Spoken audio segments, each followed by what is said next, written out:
Hi, Robin Insall here, creator of the Serious Fitness Formula and running straight out of Paragon Fitness Studio.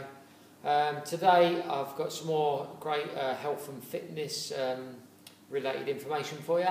We're going to do it in the form of a game. You might have heard of this game. It's called True or False. Okay. So the first one, true or false, is we'll run through as many as we can get through. First one is, I don't know if you can see that, doing lots of cardio is the way to lose weight. Okay, make your mind up time. Okay, if you picked true, you'd be wrong because that one's a false.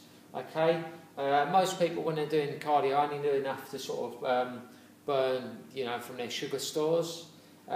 You need a variety of exercises for the body to actually to make a change, and your body can become used to doing the same thing all the time.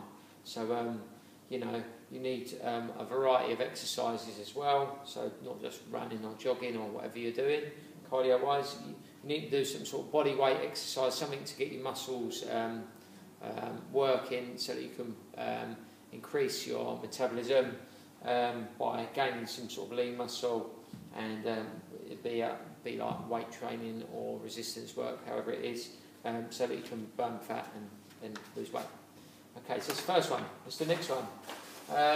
Let's say, right, if you do a workout, go to the gym, basically if you do that, you can do whatever you want for the rest of the day. True or false? Unfortunately, that one is a false again. You can't really out-train a bad diet. So if you go and train and then you eat loads of rubbish, in a nutshell, it's not going to work. So that's that one.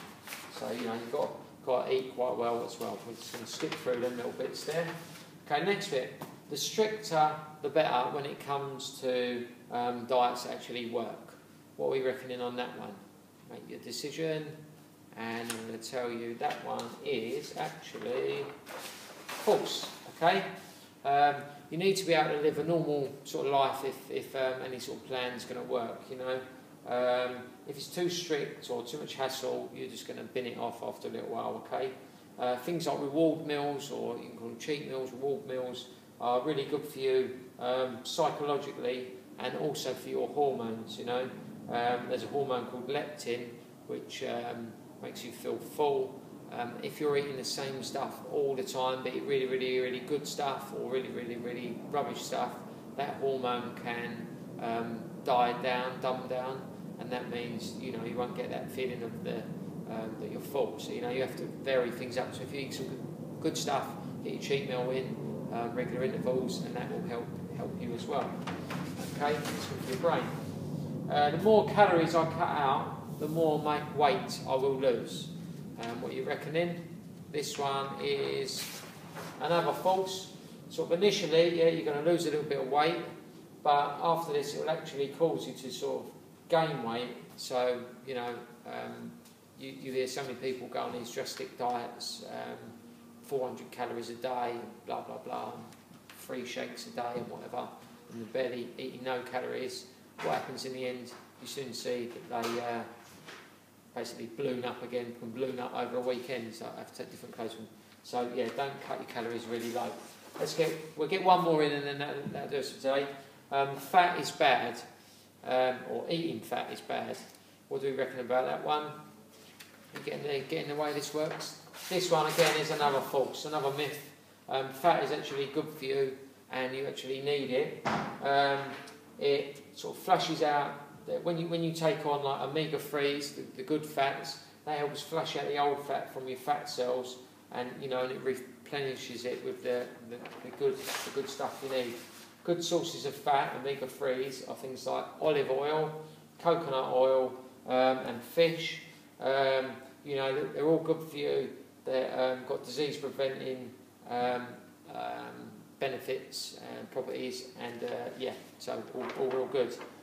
Just quickly about low fat. I don't know if you can see this, but low fat is not a good thing to go with. This says here, this is the difference between a Starbucks blueberry muffin. Okay, if you've got the normal one, it will tell you that the amount of fat in it is 19 grams. Okay, you can't quite see it, but a normal muffin, blueberry muffin, 19 grams of fat. The low fat one, oh, it's only got 2.5 grams of fat, so that's like a really healthy choice, you think. But then basically the calories in each, like if you're counting, like there's 380 calories in a normal one, but there's 430 in the low fat one. So you think, how does that work? What happens is it would taste vile. The low fat one would taste absolutely vile if they took all the fat out and then didn't replace it with something. They replace it with sugar. In the normal one, there's 28 grams of fat, which is, you know, enough. 28 grams of sugar. And that's enough sugar for anyone in a normal little muffin. But in the low fat one, it's only got 2.5 grams of fat. It's got 57 grams of sugar in it. So it's got like near enough double. I think that is double the amount of fat. Sorry, double the amount of sugar in the low fat muffin. So don't be conned by people saying, oh, low fat is much better for you. Because they're not. Just bin off all the low fat stuff. They're just pumping full of sugar. But try and eat not so many muffins in general anyway.